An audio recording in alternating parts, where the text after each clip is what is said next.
Hello everyone and welcome to all of you. ठीक है, पिछले वीडियोस में क्या है, हमने कुछ चीजें स्ट्रैटेजीज डिस्कस की थी अलग अलग एग्जाम पेपर की, और एक मास्टर स्ट्रैटेजी डिस्कस की थी यूपीएससी की। ठीक है, क्या हमारी स्ट्रैटेजी हो जिससे 2027 का जो हमारा एग्जाम हो, ठीक है, वो हमारा पूरी तरह से क्या है सिक्योर हो। और ये ध्यान में रखने कर काम करें कि भी जो अब हमारा जो चांस होगा वो फर्स्ट एंड लास्ट हो। ठीक है, फर्स्ट एंड लास्ट का मतलब ये है कि भी इसी चांस में हमारा क्या है सिलेक्शन यूपीएससी में हो जाए। तो आज हम बात करेंगे थोड़ा सा एसए पेपर के बारे में, क्या कि भी एसए पेपर जो है वो आपका कितना इंपॉर्टेंट हो जाता है जब यूपीएससी मेंस की हम बात करते हैं। क्या बात है, यूपीएससी मेंस के बारे में क्या है हम डिस्कशन करते हैं। ठीक है, और ये ध्यान रखिए कि एसए आपका इतना इंपॉर्टेंट है कि दिस इज अ मेक और ब्रेक सेक्शन। या तो आपको ये क्या करेगा, यूपीएससी में हाई रैंक पे सिलेक्शन करवा सकता है, और या फिर क्या है आपको लिस्ट से बाहर भी ऐसे पेपर क्या है कर सकता है। This is the potential of this SA paper examination. ठीक है, SA paper for UPSC examination, वो मेंस का चाहे आप इस साल का दे रहे हो चाहे आप अगले साल का दे रहे हो, SA is the most important section of your UPSC paper. ठीक है, अब हम बात करते हैं सबसे पहले कि भी एसए का इंपॉर्टेंस इतना क्यों है, why SA is important so much that it is a make or break। ठीक है, ऐसे एज पर, ठीक है, अपने आप में क्या है कि जो टोटल मार्क्स रखता है वो है 250। क्लियर, ऐसे के जो पेपर के मार्क्स हैं वो है 250 marks. But the most important thing कि अगर आपका एसे स्ट्रांग है और आपने एसे को अच्छी तरीके से तैयार किया है, आपके पास एसे आता है और आप अच्छी तरीके से एसे को लिख सकते हैं, मींस आप अपने आप को क्या कर रहे हैं, किसी भी सिचुएशन में क्या कर सकते हैं, एक्सप्रेस कर सकते हैं। अगर आप एसे अच्छा लिख सकते हैं तो if you can write an essay very good, that means you can express yourself under any circumstances. और यहीं से क्या है कि जो सबसे इंपॉर्टेंट चीज आ जाती है, जो एसे की बैकिंग से आपको मिलती है, क्या एसए की बैकिंग से मिलती है, स्ट्रॉन्ग एसए की बैकिंग से मिलती है, वो है इंटरव्यू।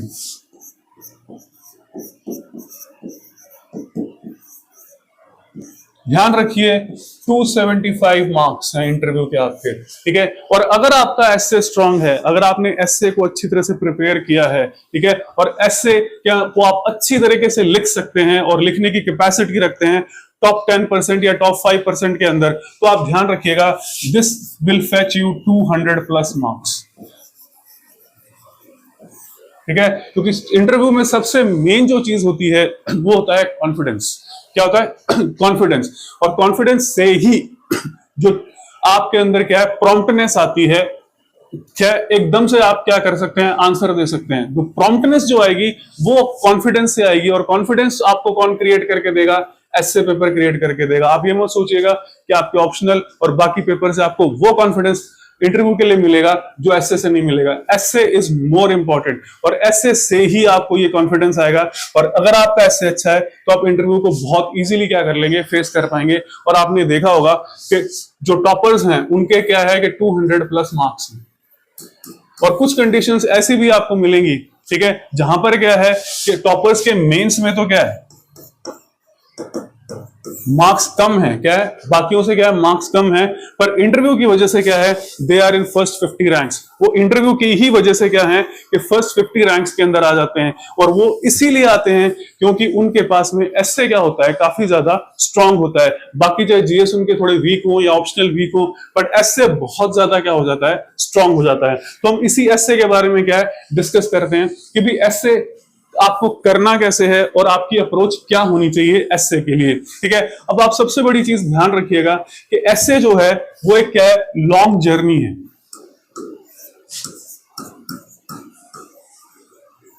क्लियर, और सबसे ज्यादा अगर डीमोटिवेशन आपको कहीं मिलेगा, क्या डीमोटिवेशन, वो एसए के अंदर ही मिलेगा। क्या है, एसए में ही आप सबसे ज्यादा क्या होंगे, डीमोटिवेट होंगे। और एसए ही कुछ ऐसा है जो आपको सबसे ज्यादा मोटिवेट कर सकता है, और दूसरा एसए ही एक ऐसा है जिसको आप क्या है फुल्ली पेपर को कंप्लीट कर सकते हैं।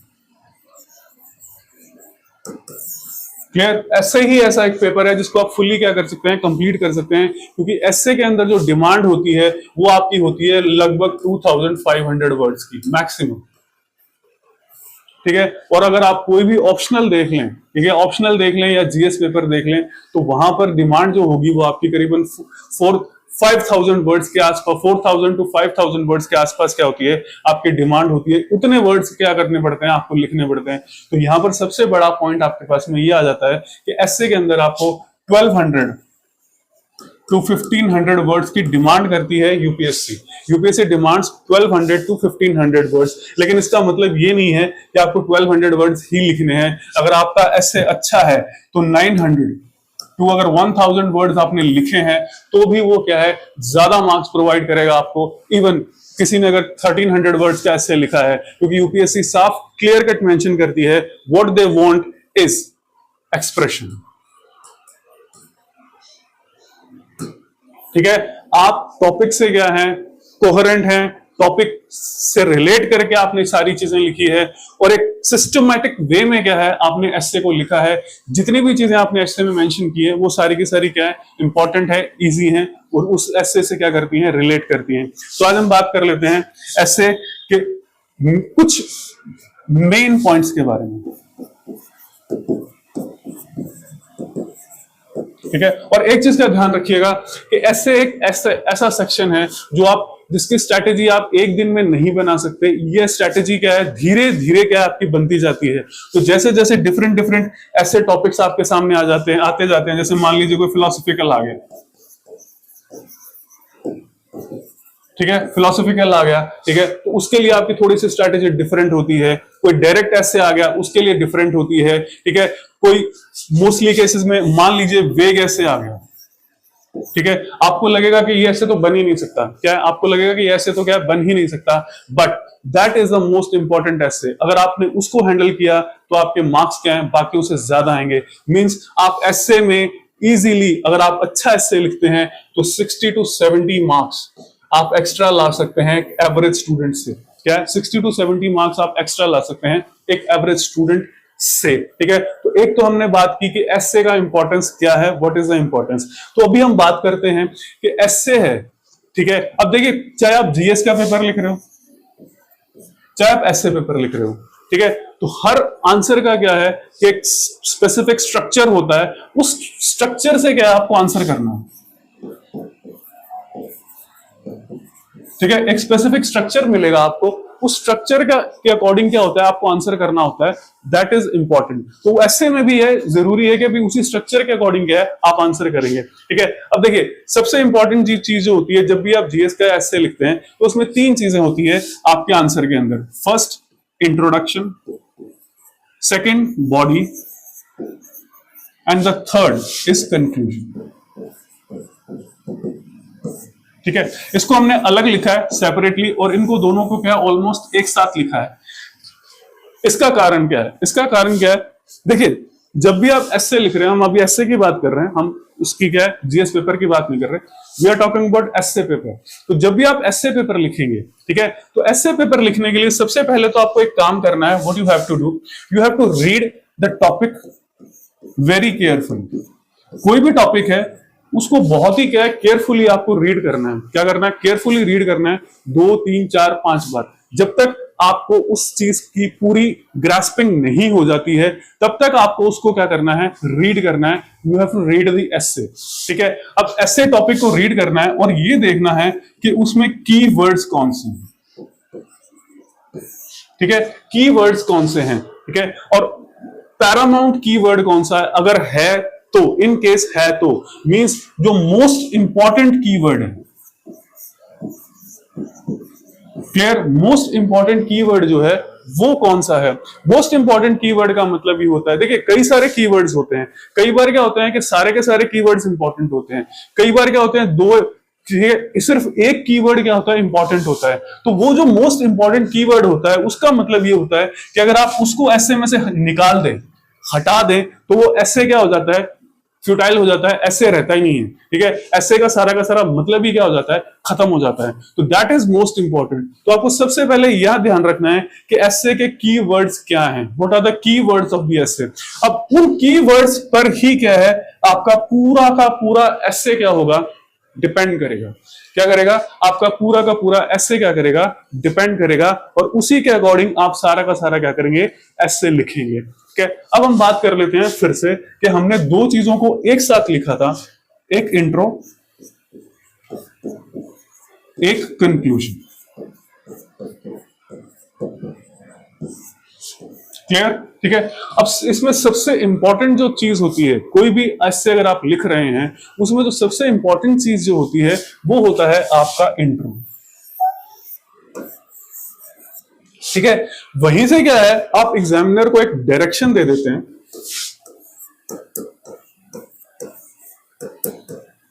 कि आपकी बॉडी में क्या होगा। क्लियर? आपकी बॉडी में क्या होगा, what will be in the body of your एसे। ठीक है, तो यहीं से क्या है, एग्जामिनर को डायरेक्शन मिल जाता है कि ये बॉडी के अंदर होगा। वो डायरेक्शन सबसे इंपॉर्टेंट है, that is done.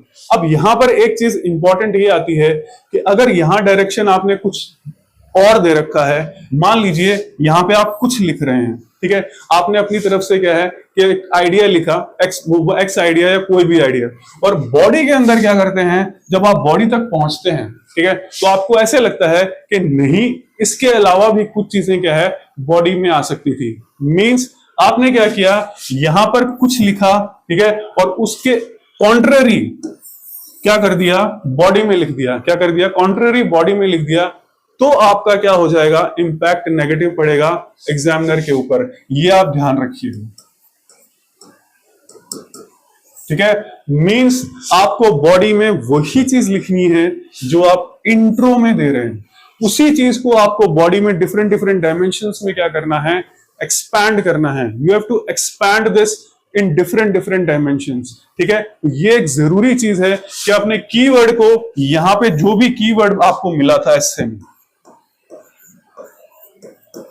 What ever keyword आपको लगा कि this is the most important keyword, या 2 या 3 keywords, these are most important. ठीक है, these are actually most important keywords. अगर उन के बारे में आप इंट्रो में कुछ लिख रहे हैं और बॉडी में कुछ और एक्सप्लेनेशन दे रहे हैं, तो आपका एस्से क्या हो जाएगा, इनकोहेरेंट हो जाएगा। इनकोहेरेंट हो जाएगा मतलब क्या हो जाएगा, आप वहां कुछ लिख रहे हैं, दूसरी जगह कुछ लिख रहे हैं, कोहेरेंस नहीं है, मतलब एक रास्ता नहीं है, एक रस नहीं है उसके अंदर। उसको हिंदी में हम कहते हैं एक रस नहीं है, यानी कि आप शुरुआत आपने कहीं से करी और आगे जाके आपने अपना जो ट्रैक था, रास्ता था, वो क्या कर दिया, बदल दिया, चेंज कर दिया। तो intro is the most important part of your essay. ठीक है, इंट्रो जो है वो सबसे इंपॉर्टेंट पार्ट होता है आपके एस्से का। ठीक है, अब इंट्रो को हमने कंक्लूजन से क्यों ऐड किया या कंक्लूजन के साथ क्यों रखा, वो इसलिए रखा क्योंकि इंट्रो और कंक्लूजन जो होते हैं उनमें ज्यादा फर्क नहीं होता है। There is not large amount of difference. जो आप मोस्टली इंट्रो में बात करते हैं वही क्या होता है, शॉर्ट में आप ले लेते हैं, इसका क्रिस्प फॉर्म आप क्या करते हैं, कंक्लूजन में फिर से मेंशन करते हैं। क्या करते हैं, फिर से मेंशन करते हैं। बट यहां पर क्या है, आप अपनी तरफ से कुछ वे फॉरवर्ड और जिसको हम कहते हैं सजेशन देते हैं। क्लियर? आप क्या करते हैं, कुछ सजेशन देते हैं, कुछ वे फॉरवर्ड लिखते हैं। इंट्रो में आपने अपनी तरह उसके बारे में समझाया, कीवर्ड्स के बारे में, और आपने एस्से का मेन पॉइंट लिखा जिसको हम कहते हैं थीसिस। क्लियर? एस्से का क्या किया, आपने मेन पॉइंट लिखा इंट्रो के अंदर, और वहां से क्या है, फिर आपने बॉडी को स्टार्ट किया। ठीक है, दिस इज इंट्रो। ये क्या होता है, इंट्रो होता है, दिस इज इंट्रो। और उसी का क्रिस्प फॉर्म आप शॉर्ट में जो भी आपको लगे कि इंपॉर्टेंट कंक्लूजन में वो चीजें हैं आपको चाहिए, तो वो कंक्लूजन में आप ऐड करते हैं, और फिर क्या करते हैं, आप अपनी तरफ से सजेशन देते हैं, वे फॉरवर्ड लिखते हैं, और फिर आप अपने जो पूरा एस्से होता है उसको क्या कर देते हैं, कंक्लूड कर देते हैं, वाइंड अप कर देते हैं, और आपका एस्से क्या हो जाता है, कंप्लीट हो जाता है। तो ध्यान रखिए, this is intro, this is conclusion. Now अब बॉडी के बारे में हम थोड़ा सा डिस्कस कर लेते हैं कि बॉडी एक्चुअली होती क्या है। ठीक है, जैसे मैंने आपसे पहले ही कहा कि body means expansion of intro.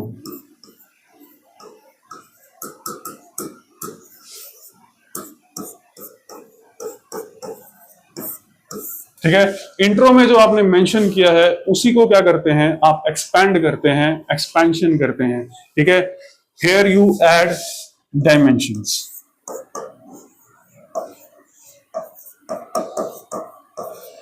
आप क्या करेंगे, डिफरेंट डिफरेंट डायमेंशंस क्या कर देंगे, उसमें ऐड कर देंगे। अब वो डायमेंशन आपके पास फिलोसॉफिकल हो सकती है,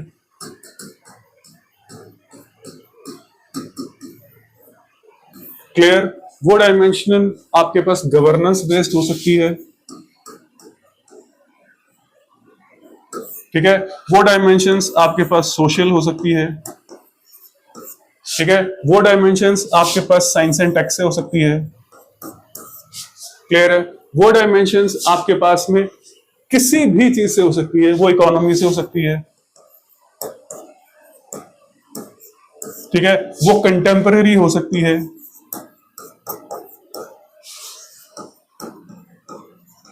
क्लियर है, वो इंटरनेशनल रिलेशन से हो सकती है। क्लियर है, और वही डायमेंशन आपके पास जियो पॉलिटिक्स से हो सकती है।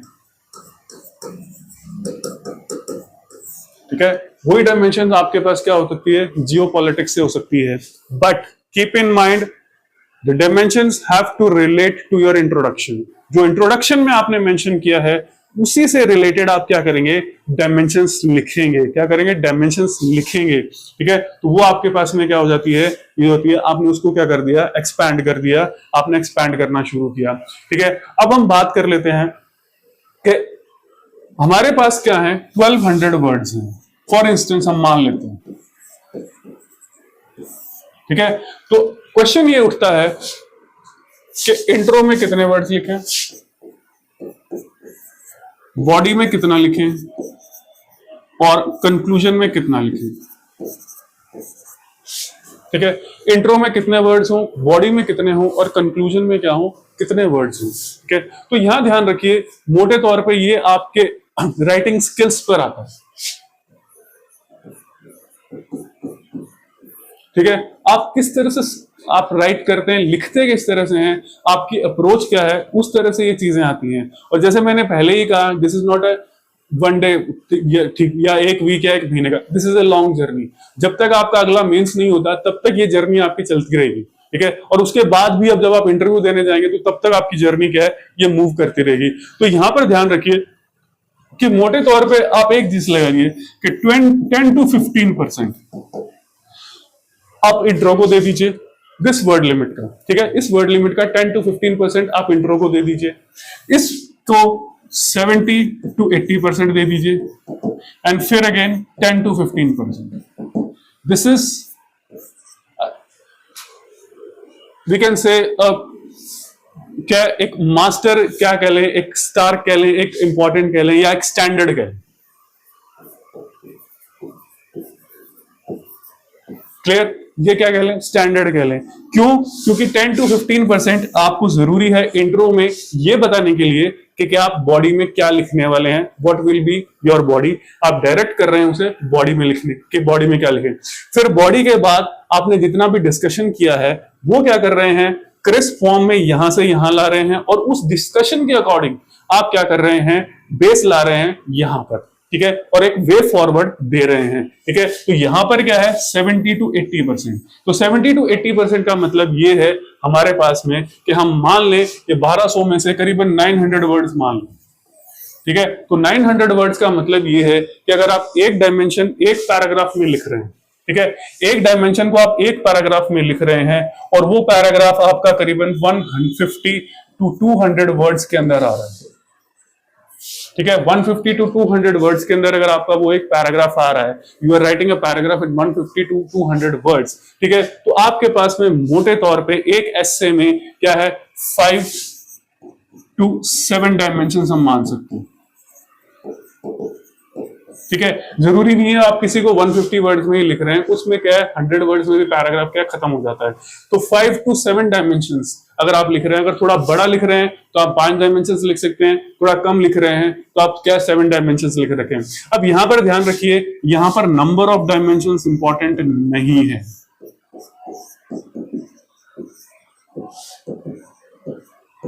This is not important. Clear है? अगर आपने 4 डायमेंशंस भी बहुत अच्छी लिखी हैं, ठीक है, तो वो 8 डायमेंशन से भी ज्यादा पावरफुल होंगी। अगर वो डायमेंशंस पूरी तरीके से क्लैरिफाइड नहीं है, कोहेरेंट नहीं है, इररेलेवेंट है, या उसको एमेचरिस्टिक फॉर्म में लिखा गया है, दैट इज इंपॉर्टेंट। तो 5 to 7 डायमेंशंस, ठीक है, आप 8 भी कर सकते हैं, लेकिन that depends upon your writing style. Clear? वो आपके राइटिंग स्टाइल पर ही क्या करता है, डिपेंड करता है, और उसी से के अकॉर्डिंग क्या होता है, ये चीजें आती हैं। तो ये आपको ध्यान रखना है कि जैसे जैसे आपका राइटिंग स्टाइल डेवलप होता जाए, वैसे वैसे आप ये ध्यान रखिए कि आपको कितनी डायमेंशंस चाहिए और कितनी इंपॉर्टेंट डायमेंशंस आप लिख रहे हैं। कोई ऐसा तो नहीं है कि आपने 6 डायमेंशंस लिख दी और उसमें से सिर्फ एक ही डायमेंशन क्या है आप एक्चुअली जस्टिफाई कर पा रहे हैं, ठीक है, बाकी डायमेंशंस को आपने जस्टिफाई ही नहीं कर पाए उस टॉपिक से रिलेट करके और उस इंट्रो से रिलेट करके, तो आपके मार्क्स क्या हो जाएंगे, 70-80 के आसपास ही रह जाएंगे। क्या, 60-70 के आसपास ही रह जाएंगे, आप 140 के आसपास नहीं जाएंगे। और अगर आपने 4 डायमेंशंस को भी बहुत अच्छी तरह से जस्टिफाई कर दिया, उसको इंट्रो में भी अच्छी तरह मेंशन कर दिया और कंक्लूजन भी आपका काफी अच्छा है, तो 140 प्लस भी आप क्या कर सकते हैं, मार्क्स लेकर आ सकते हैं। दूसरा, अब नाउ मोस्ट इंपॉर्टेंट पॉइंट, एक चीज ये पूछी जाती है होती है कि लेक्सिकन हम लिखें कि नहीं लिखें। देखिए, लेक्सिकन का मतलब ये होता है कि पावर वर्ड्स लिखे लिखे, स्ट्रॉन्ग वर्ड्स लिखे लिखे कि नहीं लिखे, अच्छे वर्ड्स लिखे लिखे कि नहीं लिखे। देखिए, यहां पर क्या है कि ये डिपेंड करता है आपके राइटिंग स्टाइल के ऊपर। ठीक है, अगर आप राइटिंग स्टाइल में उन चीजों को जस्टिफाई कर सकते हैं जो वर्ड्स आप यूज कर रहे हैं, क्या कर रहे हैं, यूज कर रहे हैं, अब अगर उन वर्ड्स को आप अच्छी तरीके से यूज कर सकते हैं, ठीक है, अपनी राइटिंग में और में, तो आप जरूर लिखिए, जरूर यूज कीजिए, यूज देम वेरी वेल, कोई प्रॉब्लम नहीं आएगी। ठीक है, लेकिन जरूरत से ज्यादा भी मत कीजिए। क्या है, जरूरत से ज्यादा भी मत कीजिए। मान लीजिए एक पैराग्राफ आपके पास में है, ठीक है, एक पैराग्राफ आपके पास में है, तो उसमें क्या है कि आप 4-5 वर्ड्स लिख सकते हैं। 4-5 वर्ड्स ऐसे हाई वर्ड्स लिख सकते हैं जो नॉर्मली किसी की राइटिंग प्रैक्टिस में या राइटिंग अप्रोच में नहीं होते हैं, तो वो वर्ड्स क्या कर सकते हैं, आप लिख सकते हैं, you can write it down. तो ये इंपॉर्टेंट चीज हो जाती है।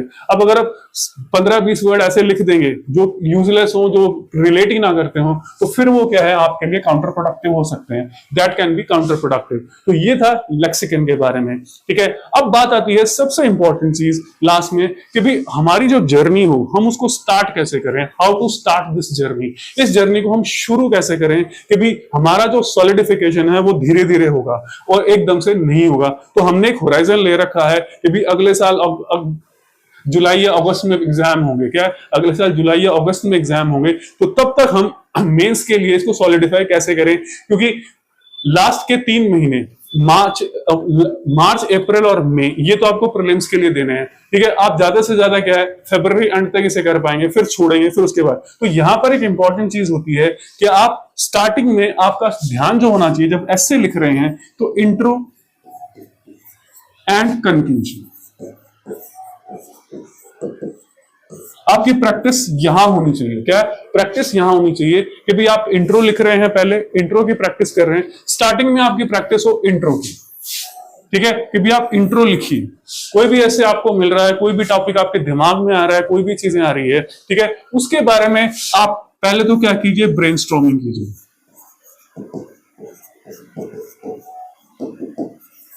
ठीक है, फिर उस ब्रेनस्टॉर्मिंग के अकॉर्डिंग आप इंट्रो लिखिए कि आप इंट्रो कैसे लिखेंगे, इंट्रो में क्या होगा, क्या क्या चीजें आप इंट्रो में ऐड ऑन करेंगे। ये सबसे क्या हो जाता है, इंपॉर्टेंट चीज हो जाती है आपकी। तो जब तक आपका इंट्रो में आपकी कमांड नहीं हो, तब तक आप बॉडी में कमांड नहीं कर सकते। तो पहले 2-3 महीने क्या है, पहले 2-3 महीने आपकी कमांड क्या है, इंट्रो में हो, और उसके साथ साथ किस में हो, कंक्लूजन में कमांड हो।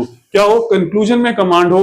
अगर आपने ये कर लिया तो बॉडी पे कमांड करने में आपको ज्यादा दिन नहीं लगेंगे, क्योंकि वहां पर डायमेंशंस को एक्सप्लेन करना क्या है आपको आ जाएगा। You will learn how to explain the dimensions और एक्सपैंड द डायमेंशंस। अगर आपके दिमाग में कोई भी चीज होगी, ठीक है, तो उसको क्या करेंगे, आप इजीली एक्सपैंड कर पाएंगे। क्या कर पाएंगे, एक्सपैंड कर पाएंगे। तो फर्स्ट आपका ध्यान होना चाहिए इंट्रो के ऊपर। कि भाई इंट्रो जो होगा वो आप कैसे लिखेंगे, क्या चीज करेंगे। देखिए ऐसा नहीं है, आज के वीडियो में हम स्ट्रैटेजी या अप्रोच के बारे में डिस्कस कर रहे हैं, आगे की वीडियोस में क्या है हम एसेस के बारे में भी डिस्कस करेंगे, हम टॉपिक्स लेंगे और उन टॉपिक्स के अंदर देखेंगे कि सबसे पहले आपको इंट्रो कैसे लिखना था, how to write an intro. तो आपको बताया जाएगा भी इंट्रो में ये चीजें लिखनी थी, ये इंट्रो इस एसे का ये इंट्रो है, इसका ये कीवर्ड है, इसका ये इंपॉर्टेंस है, यहां से आप फोकस करेंगे, ये इंट्रो इस कीवर्ड पर फोकस होना चाहिए, this is the main point of essay. और ये क्या है, फोकस है एसे का, ये एसे का क्या है, फोकस है, this particular word is the focus of essay. तो हम सारी चीजों को क्या करेंगे,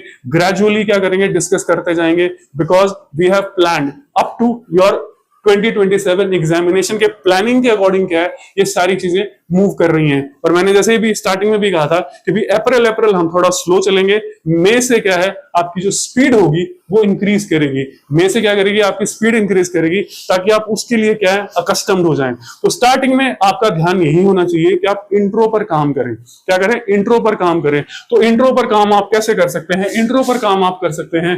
देखिए मैं ये मोस्टली केसेस में नहीं कहता कि आप पीवाईक्यूज को बहुत ज्यादा फोकस करें, but as far as essay is concern, ठीक है, as far as essay is concern, जो प्रीवियस क्वेश्चंस हैं, प्रीवियस टॉपिक्स हैं, खास करके जब से इन्होंने क्या है 2 एसेस की डिमांड करनी स्टार्ट की है, पहले सिर्फ एक एसे आया करता था, जब से 2 एसेस की डिमांड शुरू हुई है वहां से जो आपके पास में टॉपिक्स हैं, ठीक है, तो उनके लिए क्या है आप ये करिए कि भी कौन सा टॉपिक आप इजीली लिख सकते हैं। देखिए स्टार्टिंग में मैंने आपको कहा है आप डिमोटिवेट होंगे,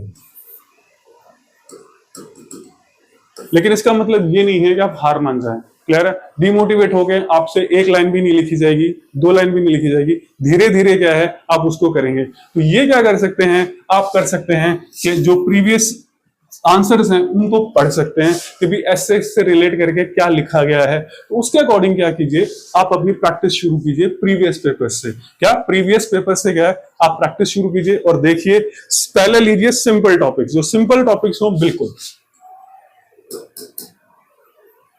ठीक है, जो बिल्कुल ऐसे लगे वेग नहीं है, मींस आपको डायरेक्शन देते हो, ऐसे टॉपिक्स जो आपको क्या कर रहे हैं डायरेक्शन दे, ठीक है, आपको क्या कर दें डायरेक्शन दे दे कि हाँ इस तरह से क्या है आपको ऐसे लिखना है, आपका जो पैरामीटर्स हो वो ये हैं, ये आपको ऐसे में लिखना है। हम सारी चीजें क्या करेंगे ग्रेजुअली डिस्कस करेंगे, मूव टाइम विद ग्रेजुअल, आगे धीरे धीरे करके। ये देखिए ये ऐसे आपको डायरेक्शन दे रहा है, अगर हमने इसी को थोड़ा सा मूव चेंज कर दिया, ट्विक कर दिया, तो वो डायरेक्शन क्या हो गई, खत्म हो गई। तो एक एक चीज को क्या करेंगे डिस्कस करेंगे, सारे काम करेंगे। तो बस ये ध्यान रखिएगा कि स्टार्टिंग में आपको क्या करना है, what you have to do, your focus has to be on intro, कि भाई इंट्रो आपको कैसे लिखना है, कि मेन चीज आपकी स्टार्टिंग में यही है। प्रैक्टिस आप पूरे ऐसे पे बिल्कुल नहीं करेंगे, सिर्फ इंट्रो पर क्या है स्टार्टिंग में प्रैक्टिस करेंगे 2-3 महीने तक। जब आप इंट्रो में एक्सपर्ट हो जाएंगे फिर बॉडी, फिर आप कंक्लूजन आपको ज्यादा जरूरत नहीं पड़ेगी, फिर आप बॉडी पर क्या कीजिए अपना सारा फोकस कीजिए कि हम बॉडी कैसे लिखेंगे। और ये मैंने आपको फिर बता दिया, this is most important for your interview, ठीक है। जितना ऐसे में कमांड आप हासिल करेंगे, कमांड लेंगे, जितनी ऐसे में कमांड आपकी स्ट्रांग होती जाएगी, इंटरव्यू ऑटोमेटिकली आपका क्या होगा स्ट्रांग होता चला जाएगा, क्योंकि आप में कॉन्फिडेंस बिल्डअप होना शुरू होगा। क्या होगा, कॉन्फिडेंस जो होगा वो बिल्डअप होना शुरू होगा, और इसी से क्या है आपकी एथिक्स की कमांड बनती है, ठीक है। ऐसे से ही क्या है आपकी एथिक्स की जो कमांड होती है वो क्या हो जाती है, बन जाती है। तो ये था आज के वीडियो में कि भी ऐसे क्या चीज है। हमने ये ऐसा कुछ नहीं कहा कि भी ऐसे ये है, ऐसे वो है, फलाना है, ये वो है। हमने सिर्फ एक सिंपल सा डिस्कशन किया कि भी ऐसे को आपको कैसे हैंडल करना है, और ऐसे का इंपॉर्टेंस यूपीएससी मेंस एग्जामिनेशन में कहां कहां आता है। देखिए 2 चीजें तो हमने डिस्कस की ही थी, किसमें, आपके इसमें एसे में और इंटरव्यू में, और तीसरी चीज आ जाती है एथिक्स के अंदर। Essay is very important. अगर आपके पास एसे में लिखने की कमांड है तो यहां पर जो केस स्टडी होती है उसको आप बहुत अच्छी तरीके से क्या करेंगे, हैंडल कर पाएंगे। एथिक्स के अंदर जो केस स्टडी होगी उसको बहुत अच्छी तरीके से आप हैंडल कर लेंगे अगर आप एसे की कमांड आपके पास में है तो, ठीक है। तो आज के वीडियो में हमने डिस्कस किया स्पेसिफिकली एक हल्का सा इंट्रो कि भी एस्से क्या चीज है। हम धीरे धीरे क्या है एस्से को भी लेंगे और देखेंगे कि भी इंट्रो में आपको क्या लिखना था, कौन सा कीवर्ड इंपॉर्टेंट था। आगे वाले जो भी वीडियोस आपके लिए एस्से के लिए होंगे, जब हम एस्से को क्या करेंगे डिस्कस करना, नेक्स्ट वीडियो से क्या करेंगे स्टार्ट करेंगे, एक स्पेसिफिक टॉपिक लेंगे, ठीक है। अगर वेग होगा तो वेग की तरीके से कैसे आपको हैंडल करना है, और अगर डायरेक्शन आपको एस्से दे रहा है तो उस डायरेक्शन से आपको एस्से में कैसे लिखना है। एक ही टॉपिक को हम 2-3 तरीके से देखेंगे कि भी एक कंडीशन में तो वो डायरेक्शन दे रहा है आपको, और एक कंडीशन में उसने डायरेक्शन देना आपको बंद कर दिया। मींस आपको अपनी जो क्रिएटिविटी है वो कहां लगानी है और कहां क्रिएटिविटी कम करनी है। तो ये हमारा क्या है आगे के लिए जो भी हम आपके वीडियोस होंगे उस पर क्या होगा फोकस होगा। तो आज के वीडियो में इतना ही, मिलेंगे नेक्स्ट वीडियो में। Thank you for watching the video.